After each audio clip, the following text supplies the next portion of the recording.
अस्सलाम वालेकुम जी। मैं डॉक्टर नसीम राय जी फ्राम छत्तापुर। साडी जिहड़ी अज दी रैमडी है ना कास्टिकम ते कंन दीयां अलामतां, यानी कि कास्टिकम दी कंन दे विच किहड़ी-किहड़ी अलामत पैदा हुंदी आ। टनाइटस, जदों टनाइटस दा नां आऊगा ते हर बंदा जानदा है कि घंटियां वज्जण नूं कहंदे आ।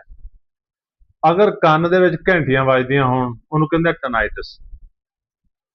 अच्छा दोस्तों, ਕੰਨ ਦੇ ਵਿੱਚ ਘੰਟੀਆਂ ਵੱਜਣਾ ਔਰ ਬਹਿਰਾਪਨ ਉੱਚਾ ਸੁਣਾਈ ਦੇਣਾ ਕਾਸਟਿਕਮ ਦੀ ਬੜੀ ਅਹਿਮ ਅਲਾਮਤ ਆ। ਉਹ ਲੋਕ ਜਿਹੜੇ ਕਹਿੰਦੇ ਆ ਕਿ ਸਾਡੇ ਕੰਨ ਦੇ ਵਿੱਚ ਘੰਟੀਆਂ ਵੱਜਦੀਆਂ ਰਹਿੰਦੀਆਂ ਨੇ, ਜਾਂ ਐਵੇਂ ਲੱਗਦਾ ਹੈ ਗਰਜਦਾਰ ਆਵਾਜ਼ਾਂ ਆਉਂਦੀਆਂ ਜਿਵੇਂ ਬੱਦਲ ਗੱਜ ਰਹੇ ਆ, ਬਹੁਤ ਤੇਜ਼ ਆਵਾਜ਼ਾਂ, ਗੜਗੜ ਗੜਗੜ ਦੀ ਆਵਾਜ਼। ਅਗਰ ਕਿਸੇ ਮੇਰੇ ਬਾਈ ਨੂੰ ਇਸ ਤਰ੍ਹਾਂ ਦਾ ਮਸਲਾ, ਉਹਦੀ ਦਵਾਈ ਹੈ ਕਾਸਟਿਕਮ। ਔਰ ਉਹਦੇ ਕੰਨ ਦਾ ਨਾ ਸਿਰਫ ਆਵਾਜ਼ਾਂ ਠੀਕ ਹੋ ਸਕਦੀਆਂ ਨੇ, ਬਲਕਿ ਉਹਦੇ ਕੰਨ ਦਾ ਬਹਿਰਾਪਨ ਵੀ ਠੀਕ ਹੋ ਸਕਦਾ ਹੈ। ਕਾਸਟਿਕਮ ਦੇ ਵਿੱਚ ਮਰੀਜ਼ ਕਹਿੰਦਾ ਜੀ ਮੈਨੂੰ ਕਿਸੇ ਦੇ ਕਦਮਾਂ ਦੀ ਆਵਾਜ਼ ਆਉਂਦੀ ਆ, ਜਾਂ ਕਿਸੇ ਦੀ ਆਵਾਜ਼ ਜਦੋਂ ਬੰਦਾ ਬੋਲਦਾ ਉਹ ਬਾਰ-ਬਾਰ ਗੂੰਜਦੀ ਹੈ, ਜਿਵੇਂ ਬਾਰ-ਬਾਰ ਕਈ ਦਫਾ ਆਵਾਜ਼ ਆਉਂਦੀ ਆ। ਯਾਨੀ ਸਭ ਤੋਂ ਪਹਿਲੇ ਘੰਟੀਆਂ ਵੱਜਣਾ, ਉਸ ਤੋਂ ਬਾਅਦ ਗਰਜਦਾਰ ਆਵਾਜ਼ਾਂ ਆਉਣਾ, ਕਦਮਾਂ ਦੀ ਜਾਂ ਆਵਾਜ਼ ਦੀ ਬਾਰ-ਬਾਰ ਟਕਰਾਓ ਹੋਣਾ, ਬਾਰ-ਬਾਰ ਆਵਾਜ਼ ਆਉਣਾ। ਕੰਨ ਦੀ ਦਰੀਨਾ ਬਹਿਣ ਦੀ ਸ਼ਿਕਾਇਤ, ਕੰਨ ਵਗਣ ਦੀ ਦਰੀਨਾ ਸ਼ਿਕਾਇਤ, ਕਈ ਸਾਲਾਂ ਤੋਂ ਕੰਨ ਵਗ ਰਹੇ ਹੁੰਦੇ ਆ।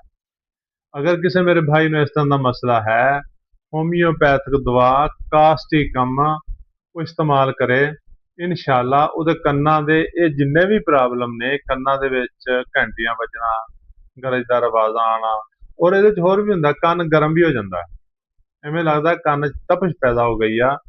अगर कोई भी इन्हां अलामतां चों तुहाडी अलामत है तो कास्टिकम 200 च लाओ, 5 कतरे 2 घुट पानी च पा के दिन च एक दफ़ा इस्तेमाल करो, थोड़ा जिहा कंटिन्यू करो, तुसीं देखोगे तुहाडे कंन दे विचों आवाज़ां खत्म हो गईयां ने, और तुहाडे जिहड़े कंन दे परदे ने वो ठीक हो गए ने, और तुहानूं जिहड़ा बहरापन सी, जिहड़ा तुहानूं उच्चा सुनाई दिंदा सी जां बिल्कुल सुनाई नहीं दिंदा सी, सिर्फ आवाज़ां ही आउंदियां सी, वो ठीक हो के ਕੰਨ ਤੋਂ ਤੁਸੀਂ ਸੁਣ ਲੱਗ ਪਏ ਹੋ, ਔਰ ਤੁਹਾਡੀ ਸਮਾਤ ਜਿਹੜੀ ਆ ਬਹਾਲ ਹੋ ਗਈ ਆ। ਤੇ ਦੋਸਤੋ, ਕਾਸਟਿਕਮ ਨੂੰ 200 ਤਾਕਤ ਦੇ ਵਿੱਚ 5 ਕਤਰੇ ਦਿਨ 'ਚ ਇੱਕ ਦਫਾ 2 ਘੁੱਟ ਪਾਣੀ 'ਚ ਪਾ ਕੇ ਪੀਣਾ ਸ਼ੁਰੂ ਕਰੋ, ਅਗਰ ਤੁਹਾਨੂੰ ਇਹਦੇ 'ਚੋਂ ਅਲਾਮਤ ਹਨ। ਕਿਉਂਕਿ ਹਰ ਦਵਾਈ ਦੀ ਅਲਾਮਤ ਹੁੰਦੀ ਆ। ਅਸੀਂ ਅੱਜ ਕੱਲ੍ਹ ਕੰਨ ਦੀ 2-3 ਪਹਿਲੇ ਵੀ ਮੈਡੀਸਨ ਦੱਸੀ ਆ।